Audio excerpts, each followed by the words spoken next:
Descubrí que la familia de mi esposo tenía un grupo de WhatsApp lleno de comentarios racistas sobre mí y nuestra hija, y ahora no sé si vale la pena seguir con este matrimonio. Siempre supe que casarme con Lucas no iba a ser sencillo. Desde el principio, yo lo tenía claro, él venía de una familia blanca, tradicional, de esas que siempre se enorgullecen de su apellido y de las fotos antiguas colgadas en las paredes. Yo, en cambio, soy una mujer negra, criada en un barrio donde lo más importante no era la fachada de las casas, sino el olor del café recién hecho por la mañana y las risas en la vereda. Nos enamoramos en medio de esas diferencias, como si el amor no entendiera de historias previas ni de expectativas familiares. Éramos jóvenes, intensos, de esos que piensan que el amor es suficiente para derribar cualquier muro. Y por un tiempo, lo fue.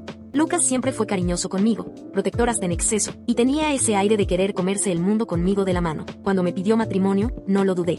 Fue una boda sencilla, íntima, con unos pocos amigos míos y su familia mirándome como quien observa algo que no termina de encajar en el paisaje. Yo trataba de ignorar esas miradas. Tenía a Lucas, y con eso me bastaba. El nacimiento de nuestra hija, Nina, fue el momento más feliz de mi vida.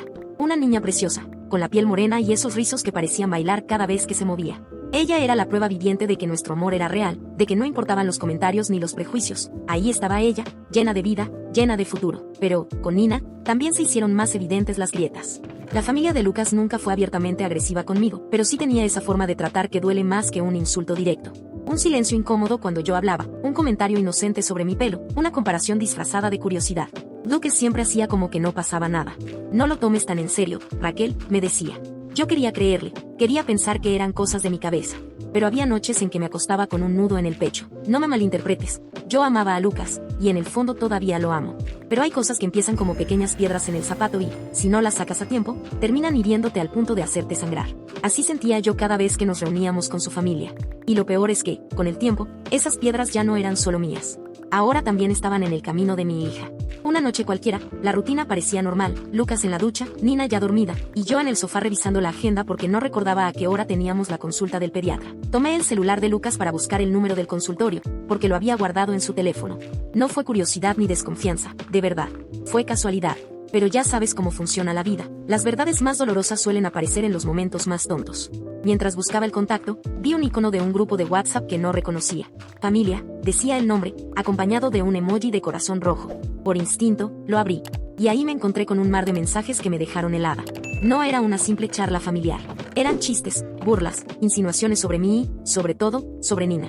Esa niña va a necesitar bloqueador hasta en invierno, con lo morenita que salió, escribió una tía. Menos mal que tiene los ojos de Lucas, porque si no, parecía adoptada, agregó un primo. Y otro, casi como un golpe seco en el estómago. Esperemos que no herede tanto la piel de Raquel. Ya bastante oscura está nuestra familia con ella. Me quedé paralizada. Sentí que alguien me apretaba el pecho con fuerza, como si quisiera arrancarme el aire. Lo peor no eran los comentarios en sí, sino ver que Lucas estaba en ese grupo. Y ahí estaba, callado, presente en cada mensaje como un espectador invisible. Ni una palabra de defensa, ni un paren con esto. Nada. Solo su silencio. Las manos me temblaban, pero aún así empecé a hacer capturas de pantalla y a mandármelas a mi propio celular. No quería que luego me dijera que exageraba, que yo había malinterpretado todo. No, necesitaba pruebas. Print era como un recordatorio de que yo no estaba loca, de que ese dolor era real. Cuando escuché que la ducha se apagaba, sentí el corazón golpearme las costillas. Respiré hondo, cerré el grupo y dejé el celular sobre la mesa. Sabía que la conversación que se venía no iba a ser cualquier cosa. Él salió del baño con la toalla en la cintura, sonriendo como si nada. Pero yo estaba allí, en el sofá, con la mirada fija y el teléfono en la mano. Lucas se dio cuenta de inmediato de que algo estaba mal. Raquel, ¿qué pasa?, me preguntó, con esa voz entre preocupada y nerviosa. No respondí. Solo puse el celular en la mesa, con la pantalla encendida, mostrando los mensajes. Y fue entonces cuando su rostro perdió el color. Yo ya no podía callar. Cuando Lucas vio la pantalla, se quedó quieto, como si el tiempo se hubiera congelado entre nosotros. Ni siquiera intentó agarrar el celular, solo miraba los mensajes como si fueran dinamita a punto de estallar. Yo sentía la sangre hervirme en las venas, la garganta seca, pero la rabia me mantenía firme. ¿Cómo pudiste, Lucas?, solté al fin, con la voz más temblorosa de lo que me hubiera gustado.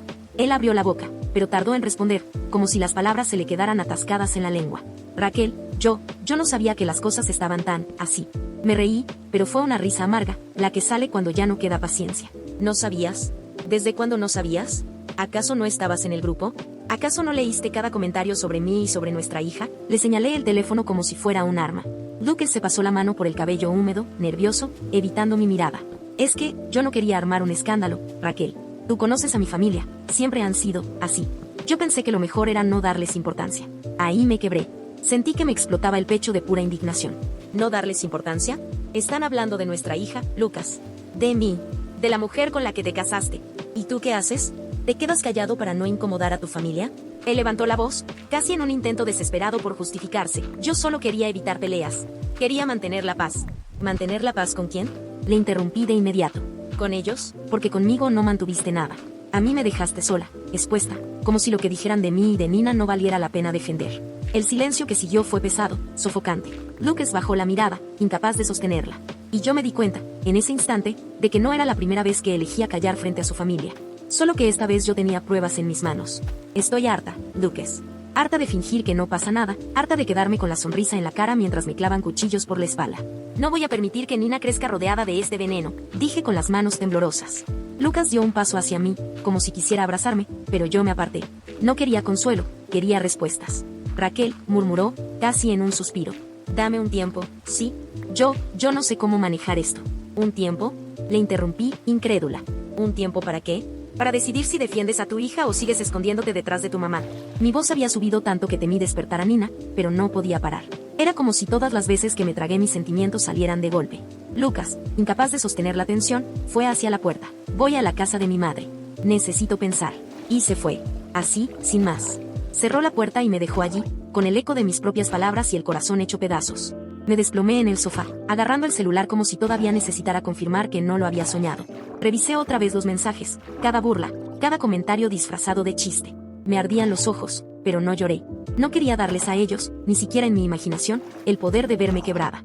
El primer mensaje llegó a los pocos minutos. Era de una de las tías de Lucas. Raquel, estás exagerando. Son bromas, no deberías tomártelas así.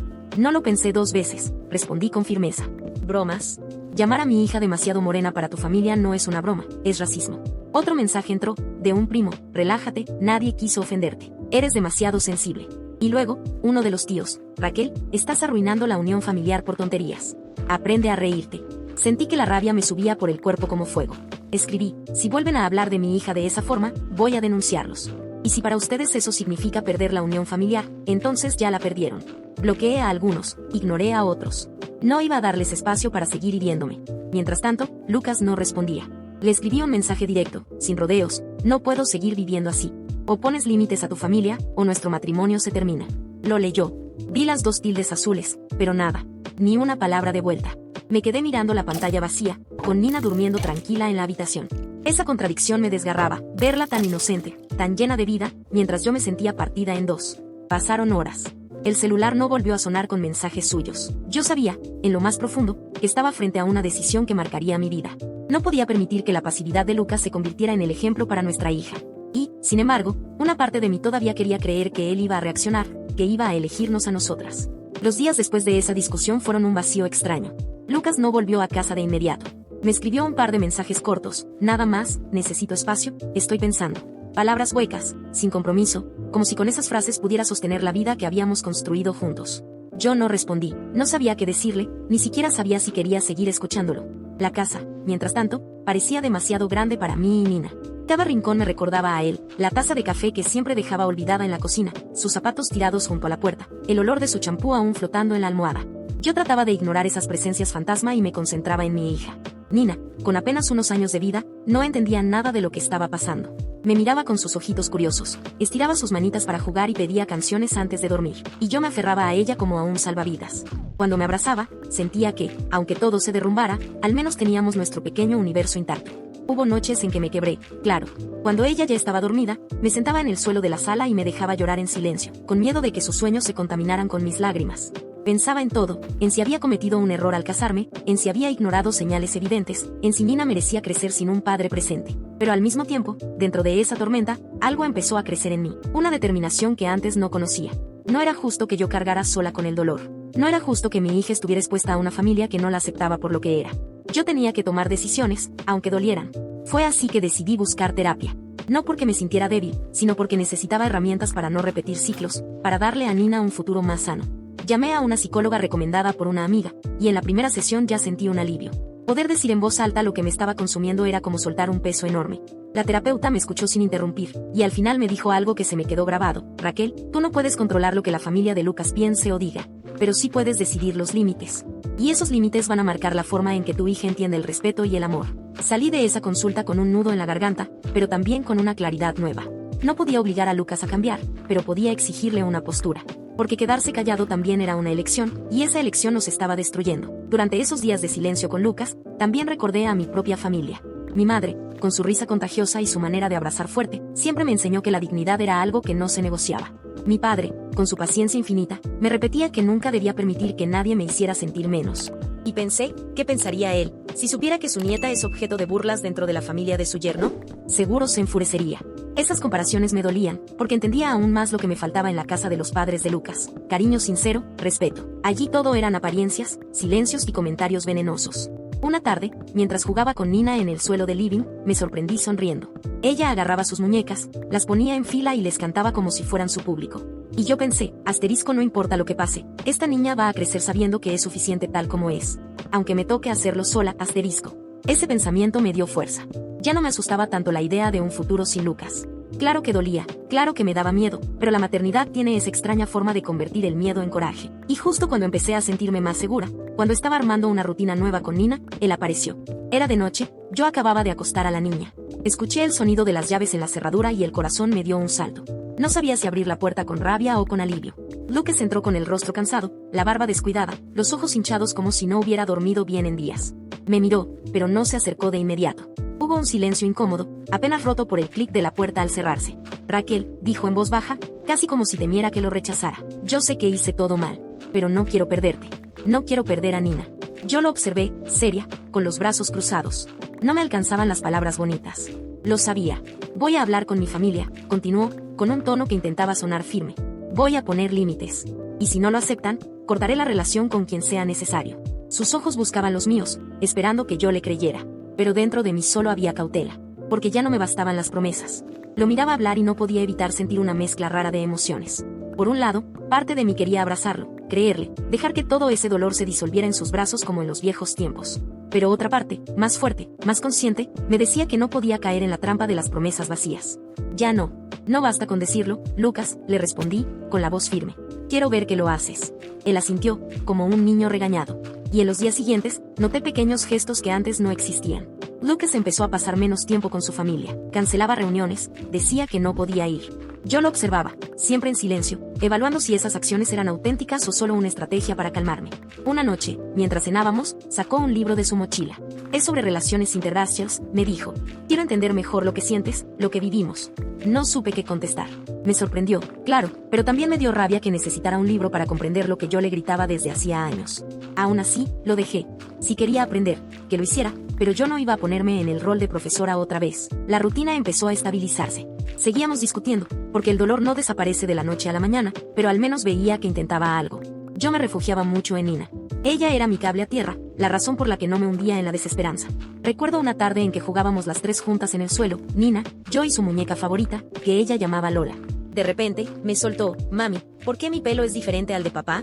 Sentí un nudo en la garganta. La inocencia de su pregunta me atravesó. Me agaché a su altura y acaricié sus rizos. Porque tu pelo es mágico, mi amor. Cada rizo es como un resorte que guarda alegría. Es tuyo, es único. Y eso lo hace hermoso. Lucas nos miraba desde el sofá, en silencio. Yo noté que quería decir algo, pero se contuvo. Más tarde, cuando Nina ya dormía, me confesó, nunca pensé que tendría que dar tantas explicaciones. Nunca pensé que la gente pudiera ser cruel con algo tan simple como el color de la piel. Lo miré, cansada. Ese es tu privilegio, Lucas. Nunca tuviste que pensarlo. Pero nosotras no tenemos esa opción. Él bajó la cabeza. Por primera vez en mucho tiempo, sentí que realmente lo estaba procesando. Sin embargo, mi desconfianza no se apagaba. Y menos aún cuando llegó un mensaje de su madre, invitándonos a un almuerzo para arreglar las cosas. El simple hecho de ver la invitación me revolvió el estómago. No voy a ir, le dije a Lucas, mostrándole el mensaje. Raquel, por favor, tal vez sea una oportunidad. Quizás quieran disculparse. Me reí, amarga. ¿Disculparse? ¿Después de todo lo que dijeron? No, Lucas.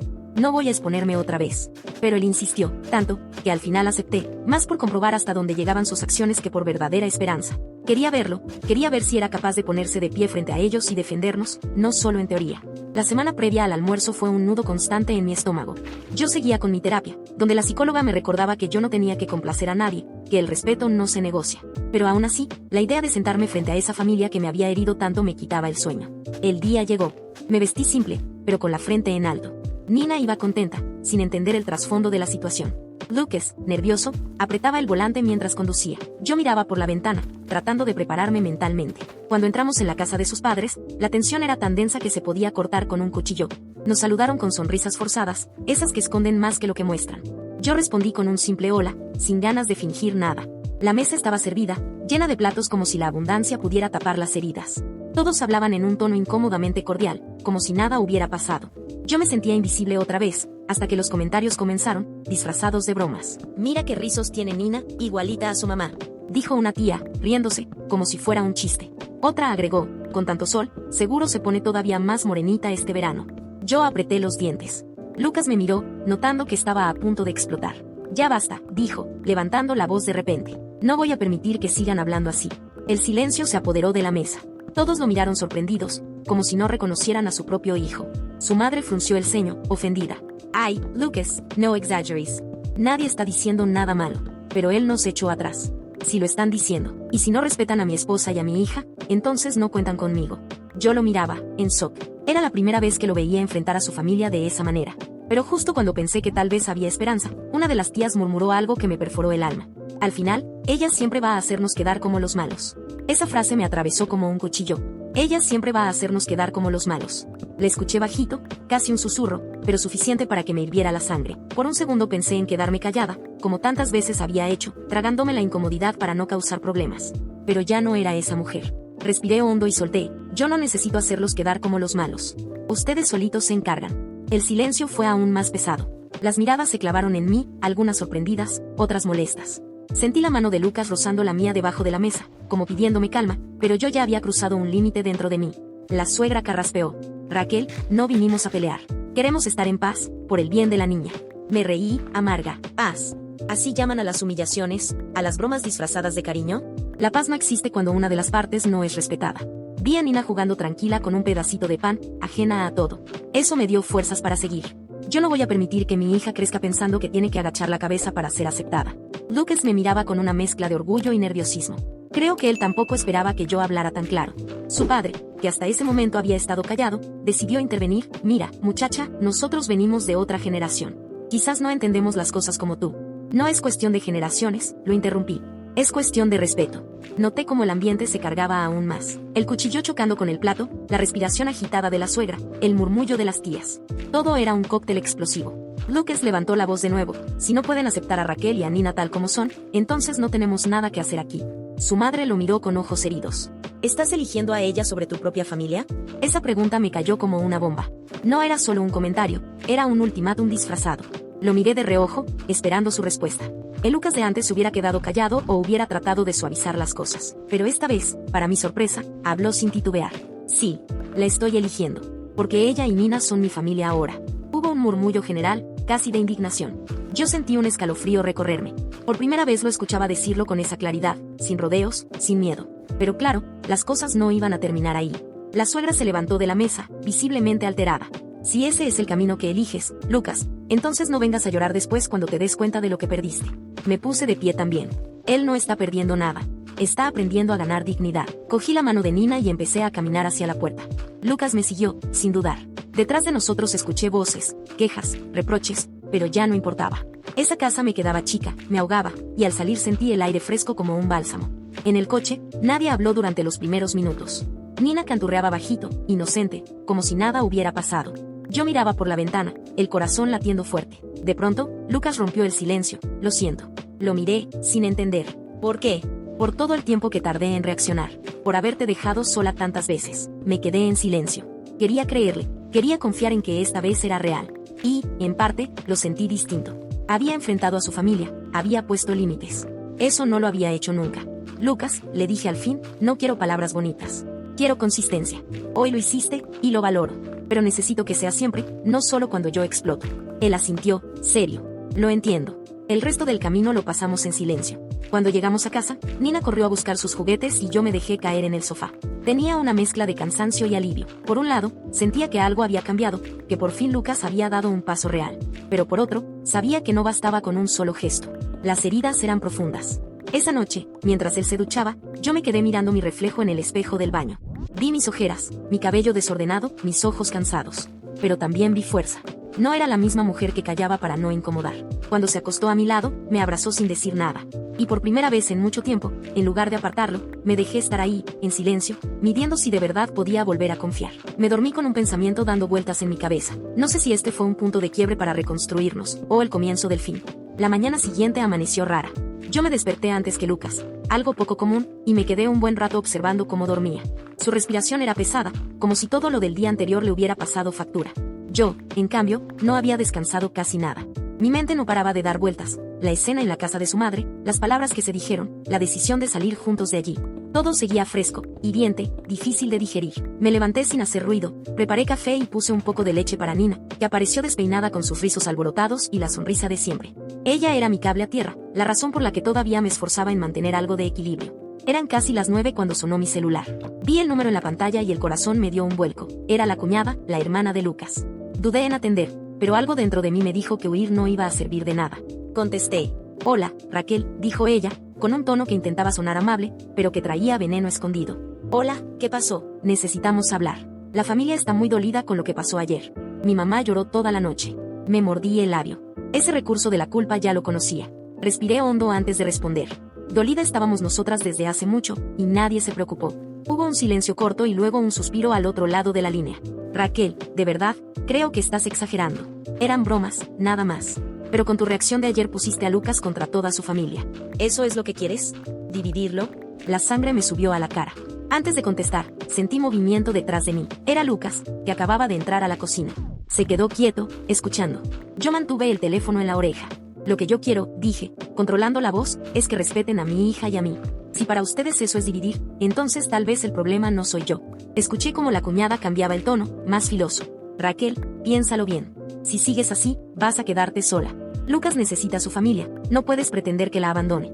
Y ahí, antes de que yo pudiera replicar, Lucas me sorprendió. Dio un paso adelante y habló en voz alta, lo suficiente para que su hermana lo oyera a través del auricular. Yo no necesito a nadie que no respete a mi esposa y a mi hija. Me quedé congelada. Nunca lo había escuchado así, tan directo, sin tartamudear, sin querer suavizar nada. La voz del otro lado se quebró. ¿En serio, Lucas? ¿Nos vas a dar la espalda por ella? Él me miró fijo y respondió, sin dudar, por ella y por Nina. Sí. La cuñada colgó de golpe. El silencio en la cocina fue tan intenso que se escuchaba hasta el zumbido del refrigerador. Yo tenía el celular todavía pegado a la oreja, como si necesitara confirmar que la llamada había terminado. Lucas se acercó y me quitó suavemente el teléfono de la mano. No quiero que tengas que escuchar más esas cosas. Yo lo miraba, incrédula. Una parte de mí quería abrazarlo, agradecerle, sentir que por fin estaba de mi lado. Pero otra parte, desconfiaba. ¿Era real? ¿Era permanente? ¿O solo un impulso pasajero motivado por la tensión de lo vivido? Si sigues alejándonos, vamos a hacer lo que sea necesario para que Lucas vuelva con su verdadera familia. Sentí un escalofrío recorrerme de arriba a abajo. No era una simple discusión familiar. Era una amenaza. Me senté a la mesa y él se quedó de pie, mirándome. Raquel, estoy decidido. No quiero volver atrás. Si mi familia no cambia, no voy a exponerlas más a ustedes. ¿Y tú crees que eso va a ser fácil? Pregunté, casi en un susurro. No, no lo va a hacer. Pero estoy dispuesto a hacerlo. Me quedé callada. Dentro de mí había un torbellino. Por primera vez sentía que Lucas realmente estaba asumiendo su papel de esposo y padre, pero también sabía que enfrentarse a su familia podía traer consecuencias más graves de lo que él imaginaba. Nina apareció corriendo con una muñeca en la mano, ajena a todo. La levanté en brazos y la abracé fuerte, como si quisiera protegerla de un mundo que todavía no entendía. Ese día lo pasamos tranquilos en casa, pero yo estaba en alerta. Algo me decía que la familia de Lucas no iba a dejar las cosas así. Y no me equivoqué. A la noche, mientras acomodaba a Nina en la cama, sonó una notificación en mi celular. Era un mensaje anónimo, sin foto de perfil.